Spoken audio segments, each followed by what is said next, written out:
ദൈവനാമത്തിന് മഹത്വം ഉണ്ടായിരിക്കട്ടെ. യേശു ക്രിസ്തുവിന്റെ പുതിയ നിയമ രക്ഷയുടെ ഉപദേശം എന്ന വാട്സപ്പ് ഗ്രൂപ്പിൽ നിത്യജീവന്റെ മൊഴികൾ എന്ന വചന പരമ്പരയിൽ അടിയിൽ വന്ന് പ്രസംഗിക്കുവാൻ ദൈവം ഇടയാക്കിയ കൃപയ്ക്കായി നന്ദിയോടെ സ്തുതിക്കുന്നു. അതിന് അവസരം തന്ന എല്ലാ അഡ്മിന്മാരോടുമുള്ള നന്ദിയെ ഈ തരണത്തിൽ അറിയിക്കുന്നു. അതുപോലെ ഞങ്ങളെ ഫേസ്ബുക്കിലും യൂട്യൂബിലും വാട്സപ്പിലും ശ്രദ്ധിക്കുന്ന എല്ലാ ദൈവമക്കളെയും ദൈവനാമത്തിൽ വന്ദനം ചെയ്യുന്നു. ഇന്ന് നമ്മള് യേശു ക്രിസ്തുവിന്റെ രണ്ടാം വരവിനെ കുറിച്ചാണല്ലോ കഴിഞ്ഞ ദിവസങ്ങളിൽ ചിന്തിച്ചു കൊണ്ടിരിക്കുന്നത്. അതിന്റെ 13-ാം ഭാഗത്തേക്ക് ഇന്ന് വന്നിരിക്കുകയാണ്. 13-ാമത്തെ ഭാഗത്തിൽ ഇന്ന് നമ്മൾ പ്രധാനമായും ചിന്തിക്കാൻ പോകുന്നു മത്തായിയുടെ സുവിശേഷത്തിൽ 24-ാം അധ്യായം അതിന്റെ 15-ാമത്തെ വാക്യത്തിൽ നിന്ന് ദാനിയേൽ പ്രവാചകൻ മുഖാന്തരം അരുളിച്ചെയ്തത് ശൂന്യമാക്കുന്ന മേച്ചത വിശുദ്ധ സ്ഥലത്ത് നിൽക്കുന്നത് നിങ്ങൾ കാണുമ്പോൾ വായിക്കുന്നവൻ ചിന്തിച്ചു കൊള്ളട്ടെ. ദാനിയേലിന്റെ പുസ്തകവും കർത്താവിന്റെ വരവിന് തമ്മിൽ വളരെയധികം സാമ്യം ഉണ്ടാക്കുന്ന ഒരു പുസ്തകമാണ്. ദാനിയേലിന്റെ പുസ്തകം 9-ാം അധ്യായം അതിന്റെ 27-ാമത്തെ വാക്യം നമ്മൾ വായിക്കുമ്പോൾ ദാനിയേലിന്റെ പുസ്തകം 9:27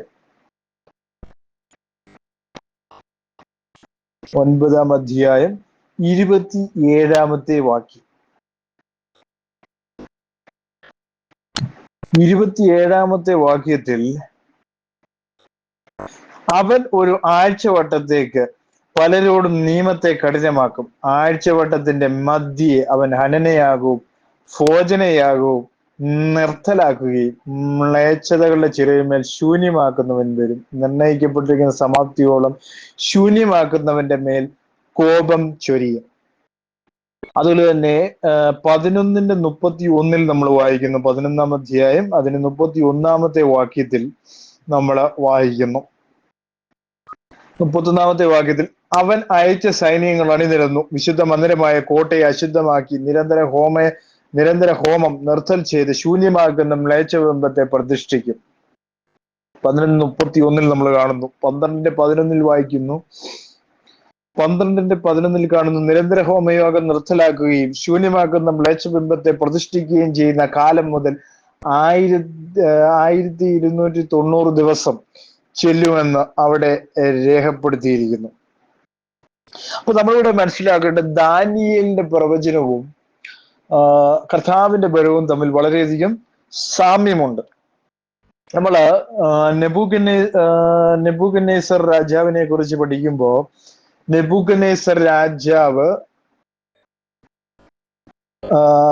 ഒരു സ്വപ്നം കാണുന്നു, അല്ലേ? ആ സ്വപ്നം കാണുന്നത് മുതലാണ് ദാനിയേലിന്റെ ശുശ്രൂഷ ആരംഭിക്കുന്നത്. അതെ, ദാനിയേലിന്റെ ശുശ്രൂഷ അതിനു മുമ്പ് ആരംഭിച്ചിട്ടില്ല. ആരംഭിക്കുന്നത് അവിടെ നമുക്ക് കാണുവാനായിട്ട് സാധിക്കുന്നത് എന്താണ്?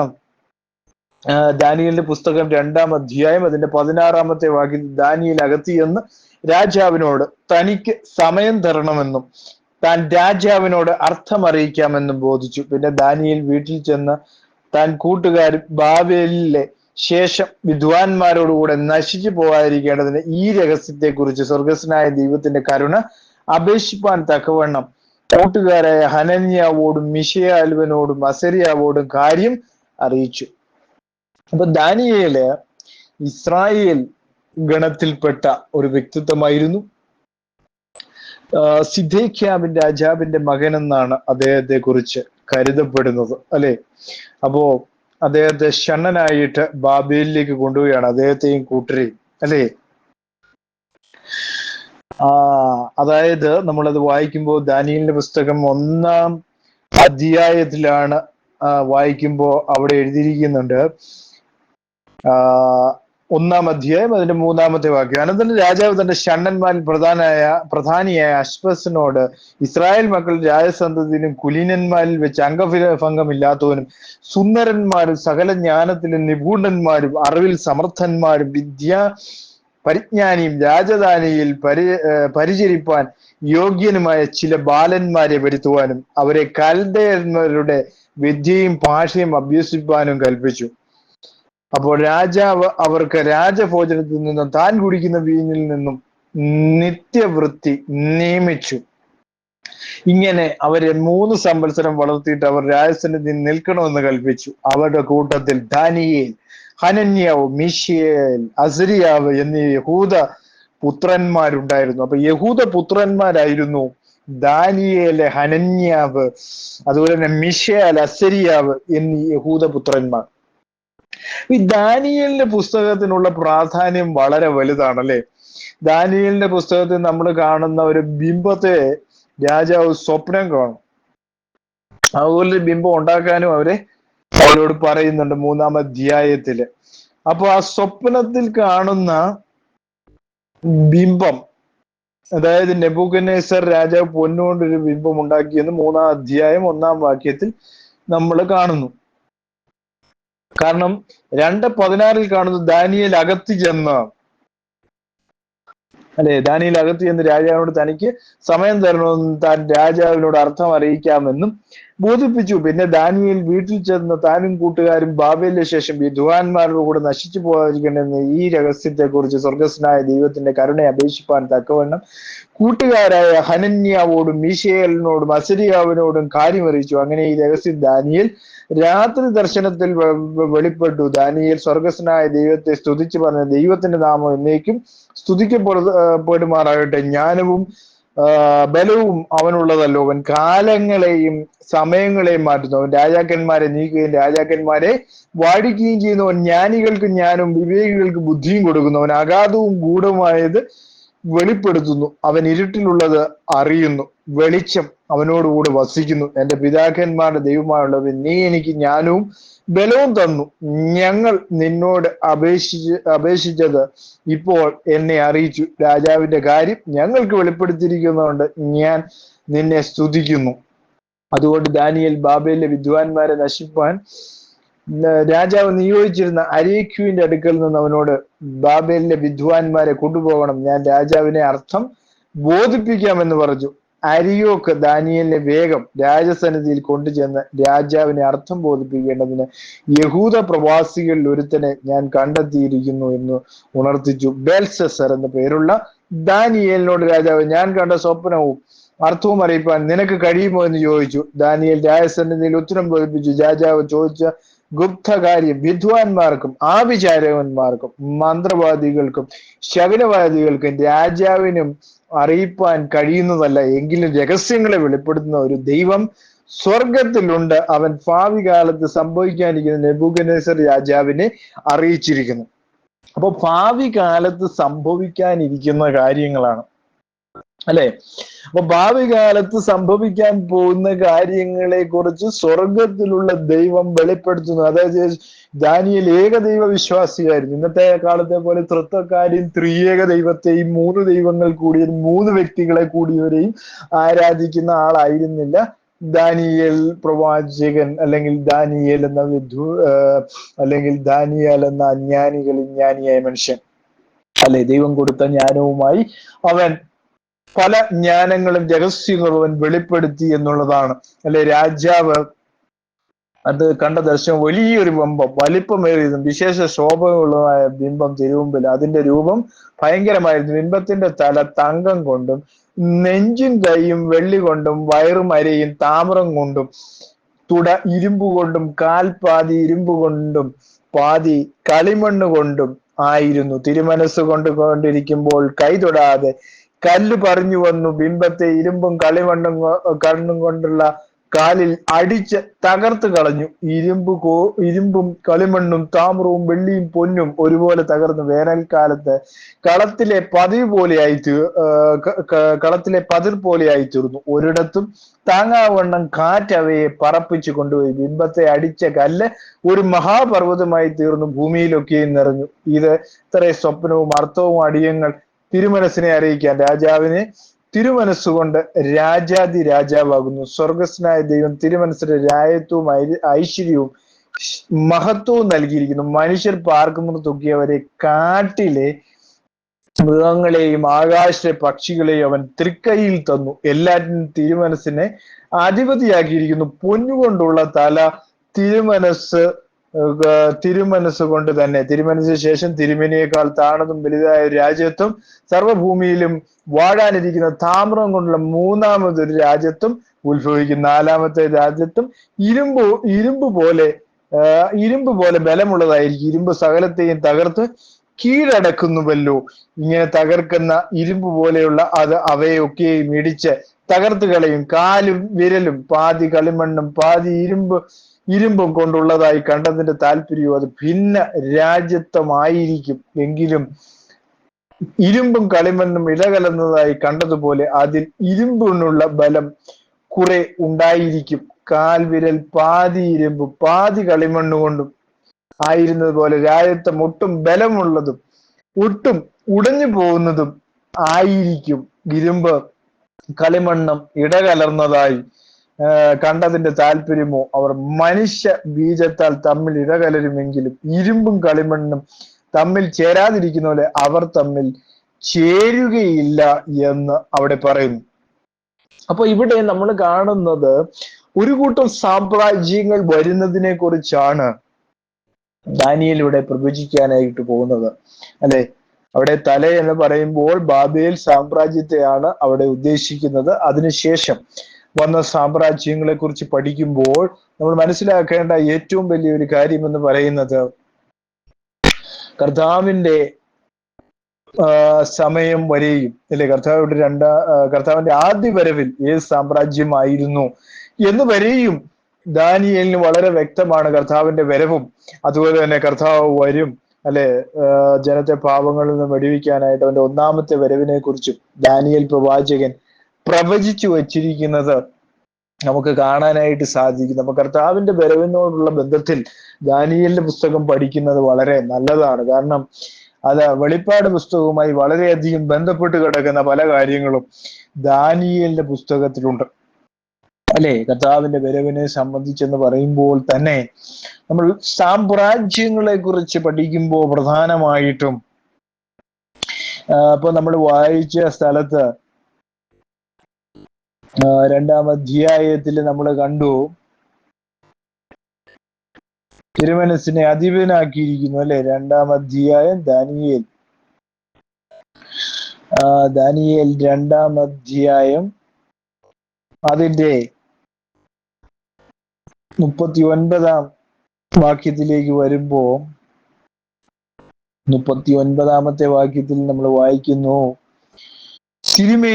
തിരുമനസിലെ ശേഷം തിരുമേനിയേക്കാൾ താണ ഒരു രാജ്യത്തും സർവ്വഭൂമിയിലും വാഴുവാനിരിക്കുന്ന താമ്രം കൊണ്ടുള്ള 3-ാമത്തെ ഒരു രാജ്യത്വവും ഉത്ഭവിക്കും എന്നാണ് അവിടെ പറഞ്ഞിരിക്കുന്നത്. അപ്പൊ രാജാവ് തിരുമനസ് കൊണ്ട് രാജാവാകുന്നു എന്ന് അവിടെ പറയുന്നു, അല്ലെ?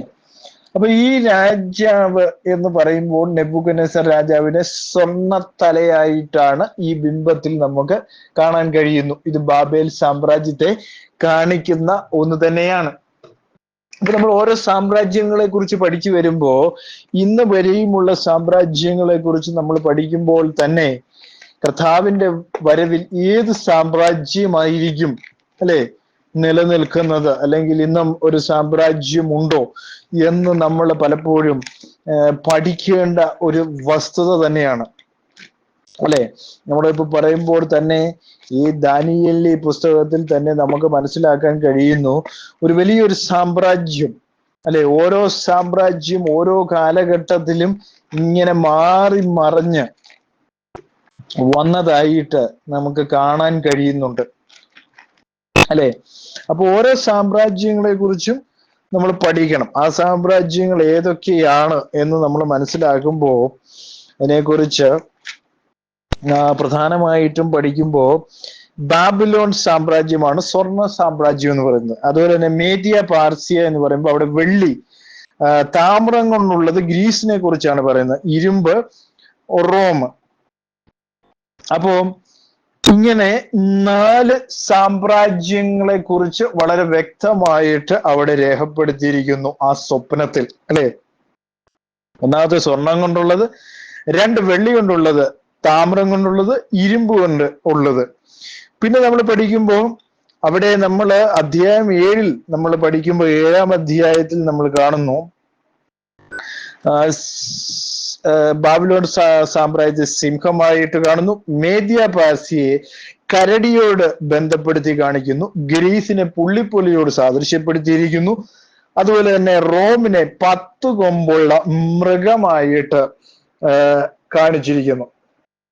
അപ്പോ നമ്മൾ മനസ്സിലാക്കേണ്ട ഒരു പ്രധാനമായ കാര്യം, വെളിപ്പാട് പുസ്തകത്തിൽ റോമിനെ കുറിച്ച് പറയുന്നത് എന്താണ്? മതവ്യാപാര കേന്ദ്രമായിട്ടാണ് വെളിപ്പാട് പുസ്തകത്തിൽ അതിനെ കാണുന്നത്. അപ്പൊ അതിന്റെ കൊമ്പുകളും അതിന്റെ ആ ഒരു എന്താ പറയുക, അതിന്റെ നീണ്ടു കിടക്കുന്ന മതപരമായ കൊമ്പിനെയാണ് അത് കാണിക്കുന്നത്. അപ്പൊ ഇങ്ങനെ 3 കാര്യങ്ങൾ അവിടെ നമുക്ക് കാണാൻ കഴിയുന്നു. അതുപോലെ തന്നെ അധ്യായം 8 നമ്മൾ വായിക്കുമ്പോൾ അവിടെ ഒരു മേദിയ പാർസിയെ അവിടെ ആട്ടുകൊറ്റനെന്നും കോലാറ്റുകൊറ്റനെന്നും പറയുന്നുണ്ട്, അല്ലെ?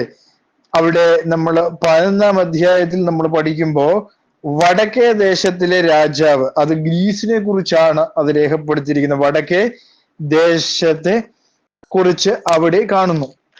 അപ്പൊ ഇതെല്ലാം രാജ്യങ്ങളെ സംബന്ധിക്കുന്ന ഓരോരോ സാമ്രാജ്യങ്ങൾ, അല്ലെ? കർത്താവായ യേശുക്രിസ്തു ഈ ഭൂമിയിൽ വരുമ്പോൾ റോമിന്റെ സാമ്രാജ്യം, റോമിന്റെ അധീനതയിലായിരുന്നു ഇസ്രായേൽ ജനത മുഴുവൻ. അത് പിന്നീട് കുറെ കാലത്തേക്ക് വ്യാപരിച്ച് പിന്നീട് അത് ബ്രിട്ടീഷ് ആധിപത്യത്തിലേക്ക് അത് കൈമാറപ്പെട്ടു എന്നുള്ളതാണ്. പിന്നീട് സൂര്യൻ അസ്തമിക്കാത്ത ആ ഒരു സാമ്രാജ്യത്തേക്ക് അത് മാറ്റപ്പെട്ടു എന്നുള്ളതാണ്. പിന്നീട് വന്ന സാമ്രാജ്യം ഏതാണ്? അമേരിക്കയാണ്. അപ്പൊ അമേരിക്കയാണ് ലാസ്റ്റ് എല്ലാ കൊണ്ടും എന്താ പറയുക, സാമ്പത്തികമായും എല്ലാ തരത്തിലും ഉയർന്നു നിൽക്കുന്ന സാമ്രാജ്യങ്ങളുടെ കൂട്ടത്തിൽ ഏറ്റവും നമ്പർ 1 ആയിട്ട് നിൽക്കുന്നത്. അതായത് യൂറോപ്പിന് ശേഷം വളർന്നു വന്ന സാമ്രാജ്യം എന്ന് പറയുന്നത് അമേരിക്ക സാമ്രാജ്യമാണ് എന്നുള്ള കാര്യം അവിടെ നമുക്ക് വ്യക്തമാണ്. അപ്പോ കർത്താവിനോട് ബന്ധപ്പെട്ട്, കർത്താവിന്റെ വരവുമായിട്ട് ബന്ധപ്പെട്ട് ഈ സാമ്രാജ്യങ്ങൾ, നമ്മൾ സാമ്രാജ്യങ്ങളെ കുറിച്ച് പഠിക്കുമ്പോൾ അത് എല്ലാം വളരെയധികം ബന്ധപ്പെട്ട് കിടക്കുന്ന ഒരു കാഴ്ചയാണ് നമുക്ക് കാണുവാനായിട്ട് സാധിക്കുന്നത്, അല്ലെ? മതവ്യാപാര കേന്ദ്രം വെളിപ്പാട് പുസ്തകത്തിൽ നമ്മൾ കാണുന്നുണ്ട്, അല്ലെ? അപ്പോ അത് നമ്മുടെ വെളിപ്പാട് പുസ്തകത്തിൽ നമ്മൾ വായിക്കുന്നുണ്ട് ആ മതപരമായ കേന്ദ്രത്തെ കുറിച്ച്, റോമിനെ കുറിച്ച് അവിടെ രേഖപ്പെടുത്തിയിരിക്കുന്നുണ്ട്. പക്ഷെ റോമിന് ശേഷം 2 സാമ്രാജ്യങ്ങളിലൂടെ വന്നു. അപ്പോൾ എത്രയായി? 6 സാമ്രാജ്യങ്ങൾ മൊത്തമായിട്ട് വന്നു എന്നുള്ളതാണ് നമുക്ക് മനസ്സിലാക്കുവാനായിട്ട് സാധിക്കുന്ന ഒരു കാര്യം എന്ന് പറയുന്നത്. അപ്പോ ഇതിനിടയിലാണ് ശൂന്യമാക്കുന്ന മ്ലേച്ഛത എന്ന് പറയുമ്പോൾ അവിടെ മനസ്സിലാക്കേണ്ട ഒരു കാര്യം ആന്റി ക്രൈസ്റ്റ്, അതായത് അന്തിക്രിസ്തു വരുന്നതിനെ കുറിച്ച്. അതായത് വെളിപ്പാട് പുസ്തകം 13-ാം അധ്യായം അതിന്റെ 1-ാമത്തെ വാക്യത്തിൽ നമ്മൾ വായിക്കുമ്പോൾ അവിടെ കാണുന്നു, വെളിപ്പാട് പുസ്തകം 13-ാം അധ്യായത്തില് നമ്മൾ വായിക്കുന്നത് എങ്ങനെയാണ്? വെളിപ്പാട് പുസ്തകം 13-ാം അധ്യായം 1-ാം വാക്യം. 7 തലയും 10 കൊമ്പുമുള്ള മൃഗം. അപ്പോൾ 10 കൊമ്പും 7 തലയും, കൊമ്പുകളിൽ 10 രാജമുടിയും, തലയിൽ ദൂഷണ നാമങ്ങളും ഉള്ളൊരു മൃഗം സമുദ്രത്തിൽ നിന്ന് കയറുന്നത് ഞാൻ കണ്ടു. ഞാൻ കണ്ട മൃഗം പുള്ളിപ്പുലിക്ക് സദൃശ്യവും അതിന്റെ കാൽ കരടിയുടെ കാൽ പോലെയും വായു സിംഹത്തിന്റെ വായ് പോലെയും ആയിരുന്നു. അതിന് മഹാസർപ്പം അതിന് തന്റെ ശക്തിയും സിംഹാസനവും വലിയ അധികാരം കൊടുത്തു. അതിന്റെ തലയിൽ ഒന്ന് മരണകരമായ മുറിവേറ്റതുപോലെ ഞാൻ കണ്ടു. അതിന്റെ മരണകരമായ മുറിവ് പുറത്തുപോയി സർവ്വഭൂമിയും മൃഗത്തെ കണ്ട് വിസ്മയിച്ചു. മൃഗത്തിന് അധികാരം കൊടുത്തത് കൊണ്ട് അവർ മഹാസർപ്പത്തെ നമസ്കരിച്ചു. മൃഗത്തിനോട് തുല്യനാര്, അതിനോട് പൊരുതുവാൻ ആർക്ക് കഴിയുമെന്ന് പറഞ്ഞ് മൃഗത്തെ നമസ്കരിച്ചു. വമ്പും ദൂഷണവും സംസാരിക്കുന്ന വായ അതിന് ലഭിച്ചു. 42 മാസം പ്രവർത്തിക്കുവാൻ അധികാരം ലഭിച്ചു എന്ന് അവിടെ കാണുന്നു. അപ്പം നമ്മളവിടെ മനസ്സിലാക്കേണ്ട ഒരു പ്രധാനമായ കാര്യം എന്താണ്? വെളിപ്പാട് പുസ്തകത്തിൽ 42 ദിവസങ്ങൾ, അല്ലെ? അവിടെ എഴുതിയിരിക്കുന്ന എന്താണ്? മൃഗത്തിന് അതിന്റെ 42 മാസം പ്രവർത്തിക്കുവാന് അതിന് അധികാരം കൊടുത്തു എന്ന് നമ്മൾ വെളിപ്പാട് പുസ്തകത്തില് വായിക്കുകയാണ്. 13-ാം അധ്യായം 5-ാമത്തെ വാക്യത്തിലാണ് നമ്മളത് കണ്ടത്. എന്താണ് ഈ 42 മാസം, അല്ലെ? 42 മാസം എന്ന് പറയുന്നത് എന്താണ്? വലിയ വമ്പും പറച്ചിലും ഒക്കെ ഉണ്ടെങ്കിലും എന്താണ്? ചരിത്രത്തിൽ പല സ്വേച്ഛാധികാരങ്ങളും എതിർ ക്രിസ്തുവിനേക്കാൾ കൂടുതൽ എന്ത് ചെയ്യുന്ന കാലം നിലനിന്നവരെ കുറിച്ചാണ് അവിടെ രേഖപ്പെടുത്തിയിരിക്കുന്നത്. അതായത് വെളിപ്പാട് പുസ്തകം 17:12 നമ്മൾ വായിക്കുന്നു.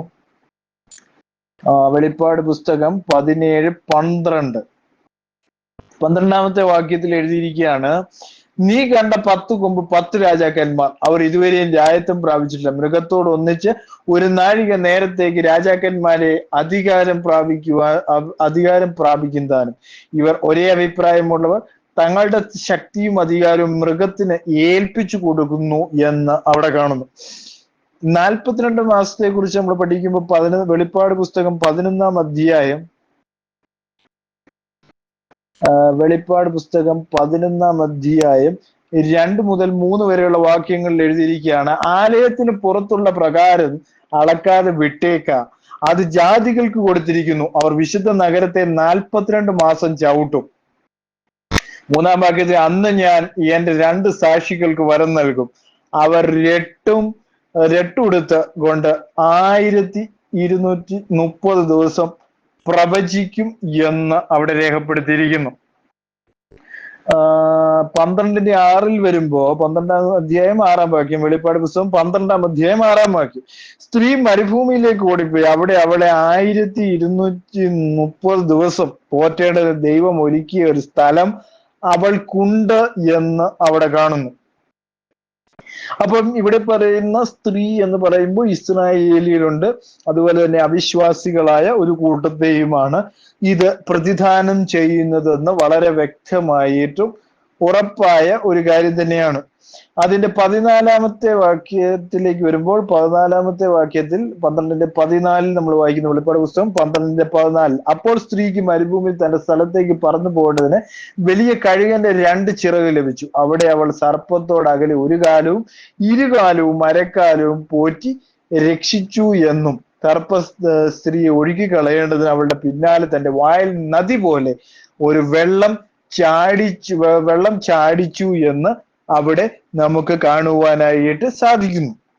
അപ്പം ഇവിടെ നമ്മൾ മനസ്സിലാക്കേണ്ടത് ഒരു കാര്യം എന്ന് പറയുന്നത് എന്താണ്, വളരെയധികം സാമ്യങ്ങൾ നമുക്ക് കാണാനായിട്ട് സാധിക്കുന്നു. അപ്പോ അധ്യായം നമ്മൾ അതായത് വെളിപ്പാട് പുസ്തകം 13-ാം അധ്യായത്തില് ഈ പറയുന്ന 2 മൃഗങ്ങൾ അല്ലെ, 1-ാം വാക്യത്തിൽ നമ്മൾ വായിക്കുന്നു 10 രാജമുടി, അതായത് അപ്പൊ 10 കൊമ്പും 7 തലയും, കൊമ്പുകളിൽ 10 രാജമുടിയും, തലയിൽ ദൂഷണനാമങ്ങളുള്ള ഒരു മൃഗം സമുദ്രത്തിൽ നിന്ന് കയറി വരുന്ന കണ്ടു. ഞാൻ കണ്ട മൃഗം പുള്ളിപ്പുലിക്ക് സദൃശ്യവും അതിന്റെ കാൽ കരടിയുടെ കാൽ പോലെയും വായ സിംഹത്തിന്റെ കാൽ പോലെയുമായിരുന്നു. അതിന് മഹാസർപ്പം തന്റെ ശക്തിയും സിംഹാസനവും വലിയ അധികാരവും കൊടുത്തു എന്ന് അവിടെ കാണുന്നു. അപ്പൊ യഹൂദന്മാരുടെ ചിന്താഗതി അനുസരിച്ച് ഇതെന്താണ്, അധമ സ്ഥലമാണ് സമുദ്രം. സമുദ്രത്തിൽ നിന്ന് കയറി വരുന്ന മൃഗം, അതായത് ദാനിയേൽ 7-ാം അധ്യായത്തിൽ അനുക്രമമായി വരുന്ന ലോക സാമ്രാജ്യങ്ങളെ പ്രതിനിധീകരിക്കുന്ന 4 മൃഗങ്ങൾ കൂടിച്ചേർന്ന ഒരു സമ്മിശ്ര മൃഗമാണ്. അതിന്റെ രാജമുടി കൊമ്പും അധികാര ശക്തിയും ദൈവത്തോടുള്ള തുറന്ന ധിക്കാരവും ഏകാധിപത്യപരമായ ദൈവ വിരുദ്ധ നിലപാടുമാണ് ഇത് കാണിക്കുന്നത്. അതായത് ഏകദേശം അജയ്യ ശക്തി തന്നെയാണെന്ന് നമുക്കിത് തോന്നിപ്പോവുമെങ്കിലും വിശ്വാസികൾ ഒഴിച്ചുള്ള ലോകത്തെ അത് വഴിതെറ്റിക്കുന്നു. അപ്പൊ അവിശ്വാസികളെയും വഴിതെറ്റിക്കും. അഥവാ യേശുക്രിസ്തുവിനെ സ്വീകരിക്കാതെ വിശ്വസിക്കാതെ പോകുന്നവരെയും എന്ത് ചെയ്യുന്നു, ഇത് വഴിതെറ്റിക്കുമെന്നാണ് അവിടെ എഴുതിയിരിക്കുന്നത്. അതായത് കുഞ്ഞാടിനെ പോലുള്ള 2-ാമത്തെ മൃഗം സാത്താന്റെ ശബ്ദത്തിലാണ് സംസാരിക്കുന്നത്. സമകാലിക ഭരണ വ്യവസ്ഥയെയും അത് അംഗീകരിച്ച് നടപ്പാക്കുന്ന മതമാണ് ഈ കാണുന്നത്. അതായത് കള്ളപ്രവാചകനെയാണ് ഇത് കാണിക്കുന്നത്. അതായത് ഇത് കൂടാതെ തന്നെ എന്താണ്, ഈ യഥാർത്ഥമായവ എന്ത് ചെയ്യുന്നു, അനുകരിക്കുകയും ജനത്തിന്റെ ആരാധന എന്ത് ചെയ്യുന്നു, വഴിതെറ്റിച്ച് കളയുകയും ചെയ്യുന്നു. അവനെ ആരാധിക്കുന്നവർക്ക് ജീവഹാനി ഉണ്ടാകുന്നു എന്നുള്ളതാണ്. ഈ പറയുന്ന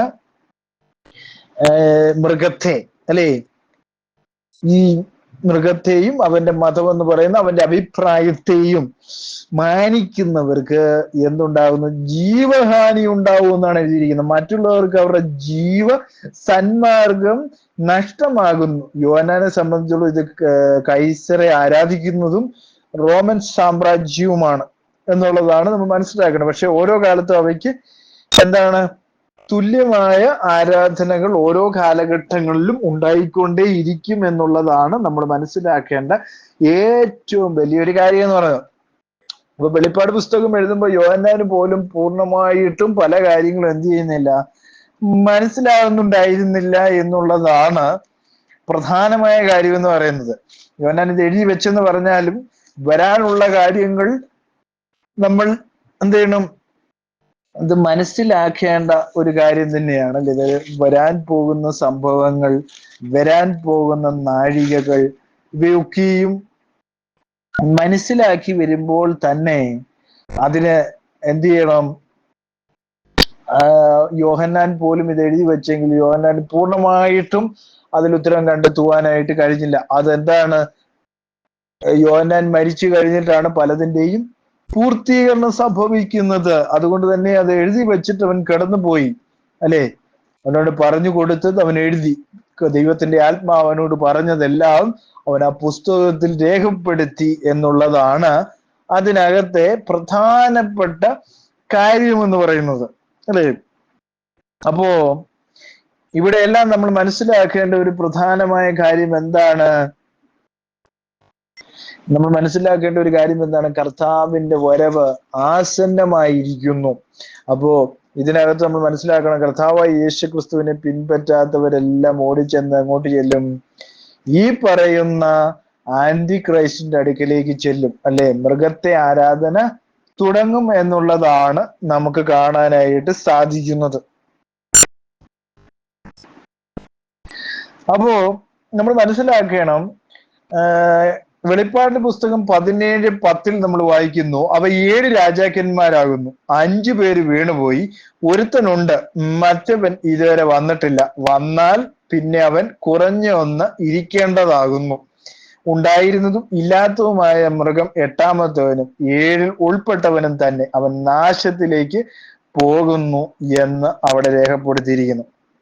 അപ്പൊ 5 പേര് വീണു എന്ന് പറയുന്നു. 5 പേര് വീണു എന്ന് പറയുന്നത് 5 സാമ്രാജ്യങ്ങളെ അവിടെ കാണിക്കുന്നു.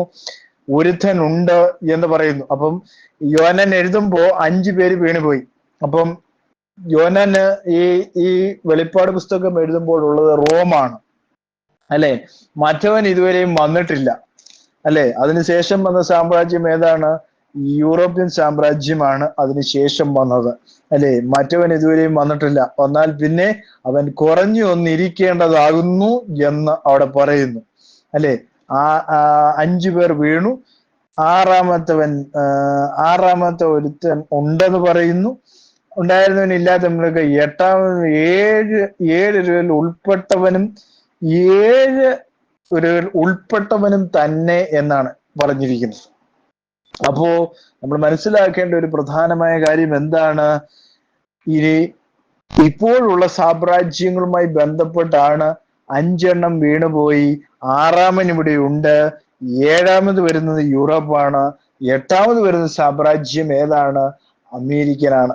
ഇതിൽ നിന്ന് ഉൾപ്പെടുത്തി വന്ന അമേരിക്കൻ സാമ്രാജ്യം. അങ്ങനെ 8 പേരെ കുറിച്ച് അവിടെ പറയുന്നു എന്ന് പറഞ്ഞ് അവിടെ നമ്മൾ മനസ്സിലാക്കേണ്ട ഒരു സാമ്രാജ്യങ്ങളെ കുറിച്ച് പഠിക്കുമ്പോൾ സാമ്രാജ്യങ്ങളിൽ വെച്ച് ഏറ്റവും നമ്മൾ മനസ്സിലാക്കുമ്പോൾ ഈ ആന്റിക്രൈസ്റ്റ് ഒക്കെ വരാൻ സാധ്യതയുള്ളത് അമേരിക്കയിൽ നിന്നാവാം എന്നുള്ളതാണ് ആ ഒരു പ്രവചനം വെച്ച് നമ്മൾ നോക്കുമ്പോൾ നമുക്ക് മനസ്സിലാക്കുവാനായിട്ട് സാധിക്കുന്നത്. രാജ്യങ്ങളുടെ ആ ഒരു സാമ്രാജ്യങ്ങളോട് ബന്ധപ്പെടുത്തി നോക്കുമ്പോൾ ആന്റിക്രൈസ്റ്റ് അമേരിക്കയിൽ നിന്ന് വരാനുള്ള സാധ്യതയാണ്. പലരും റോമാണെന്നും പറഞ്ഞുകൊണ്ടാണ് പല ആളുകളും ഇന്ന് വിശ്വസിച്ചിരിക്കുന്നത്. പക്ഷെ റോം അല്ല, അമേരിക്കയിൽ നിന്ന് വരാനുള്ള സാധ്യതയാണ് അതിനെ കൂടുതലായി കണ്ടുവരുന്നത് എന്നുള്ളതാണ് നമുക്ക് മനസ്സിലാക്കുവാനായിട്ട് സാധിക്കുന്നത് എന്നുള്ളതാണ്.